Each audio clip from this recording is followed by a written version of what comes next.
Hi! ഇപ്പൊ എല്ലാവരും viral സാൻഡ്വിച്ചിന്റെ പിന്നിലാണല്ലേ?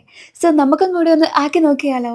അതിന് വേണ്ടി ദേ ഞാൻ എൻ്റെ ഇഡലി പാത്രത്തില് 2 മുട്ട പൊട്ടിച്ചൊഴിച്ചിട്ടുണ്ട്.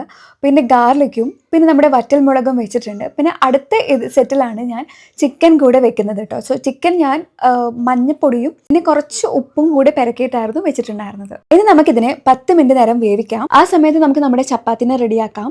സോ ഞാനിവിടെ ചപ്പാത്തിയാണ് യൂസ് ചെയ്യുന്നത്. നിങ്ങൾക്ക് വേണമെങ്കിൽ ബ്രെഡോ അല്ലെങ്കിൽ റൊട്ടിയോ എന്ത് വേണമെങ്കിലും യൂസ് ചെയ്യാം ട്ടോ. ഇനി നമ്മുടെ വേവിച്ച ചിക്കന് ഇതുപോലെ കുട്ടി കുട്ടി പീസാക്കി വെക്കാം. ഒട്ടും പ്ലാനിങ് ഇല്ലാണ്ട് ഇറങ്ങി തിരിച്ചുകൊണ്ട് തന്നെ എൻ്റെ കയ്യിൽ ഇത് വെജിറ്റബിൾ ആയിട്ട് ഈ ഒരു ഒനിയൻ മാത്രമേ ഉണ്ടായുള്ളൂ. സോ അത് ഞാനിങ്ങനെ കുനുകുനാന്ന് കട്ട് ചെയ്തിട്ടിട്ടുണ്ട്. പിന്നെ നമ്മുടെ വേവിച്ച എഗ്ഗും ചില്ലിയും ഗാർലിക്കും ഒക്കെ നമ്മളിങ്ങനെ പേസ്റ്റ് ആക്കി എടുത്തിട്ടുണ്ട് കേട്ടോ. ഇനി നമുക്കിതെല്ലാം കൂടി അങ്ങ് മിക്സ് ചെയ്ത് കൊടുക്കാം.